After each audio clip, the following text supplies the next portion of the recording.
अच्छा मलिक साहब, हमने अरबों रुपए लगा के तो मुल्तान से सखर तक एक बड़ी ज़बरदस्त मोटरवे बनाई और लोग कहते थे जी अब तो कराची से लाहौर या कराची से इस्लामाबाद आप सड़क के ज़रिए भी आ सकते हैं। लेकिन अब सूरत हाल ये है कि रियासत डाकुओं के सामने बेबस हो गई है और वो शाम को 5 साढ़े 5 बजे के बाद वो सड़क बंद कर दी जाती है।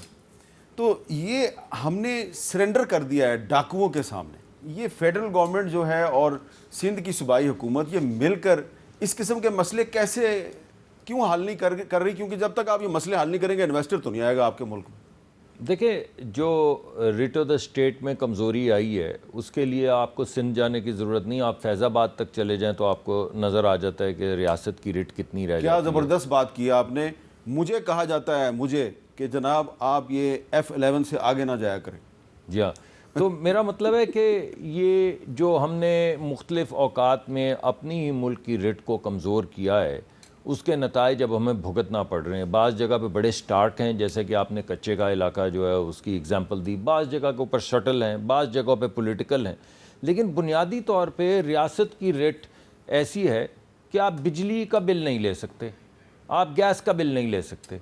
आप गैस बेचते हैं, मैं आपको अपने इदारे के मुतालिक बता देता हूँ कि गैस बेचते हैं तो हाई कोर्ट की तरफ से एक हुक्म आया है कि आप वो गैस के पैसे पूरे वसूल नहीं कर सकते, यानी गैस बेचेंगे और पैसे वसूल नहीं करेंगे।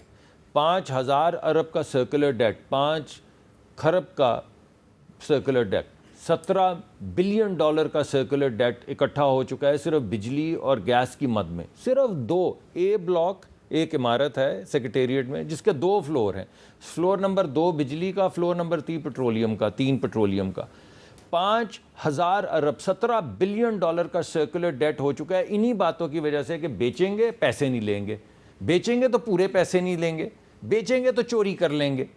अब जिस जगह पे रेट ऑफ द स्टेट की आपने तो एक और पहलू से उसको उठाया, मैं दूसरे पहलू से उजागर कर रहा हूँ कि अगर रेट ऑफ द स्टेट ये है, ना सिर्फ रेट ऑफ द स्टेट ये कि आप बिल नहीं ले पाते, ये रेट ऑफ द स्टेट का इशू है। और आप ये देखें, आप जिस जगह पे आप हुकूमत की रिट की बात करते हैं ना, वहाँ के कलेक्शन रेट देख लें बिजली के, आपको समझ आ जाएगी किस किस जगह पे रेट है, कहाँ कहाँ नहीं है। यानी कि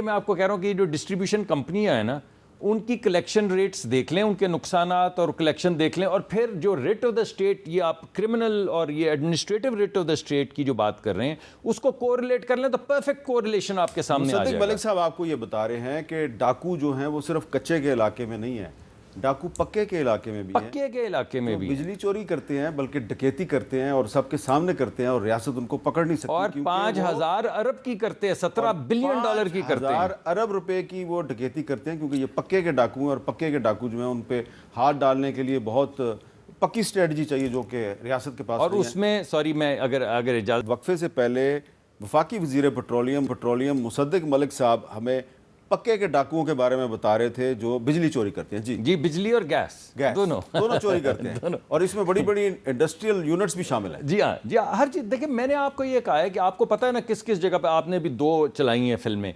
आप ये देखते चले जाएं वो कौन कौन सी जगह हैं जहाँ पे डाके चोरियाँ ज़्यादा हो रही हैं, फिर बिजली के बिल की कलेक्शन देख लें और गैस के बिल की कलेक्शन, और अगर आपको परफेक्ट कोरिलेशन ना नज़र आए, आप कहेंगे ये कैसे हो सकता है कि जिधर रेट नहीं है उधर गैस भी नहीं आ रही, उधर बिजली का बिल भी नहीं दिया जा रहा, उधर गैस का बिल भी नहीं दिया जा रहा और डकैतियां भी हो रही हैं। अच्छा, इसका मतलब है कि अब मैं जब कहता हूं हम, तो मेरा मतलब खोसा साहब हैं जो मेरे लिए तो बहुत बाइस इज़्ज़त व तकरीम है और बड़ा मैं इनसे सीखता हूं।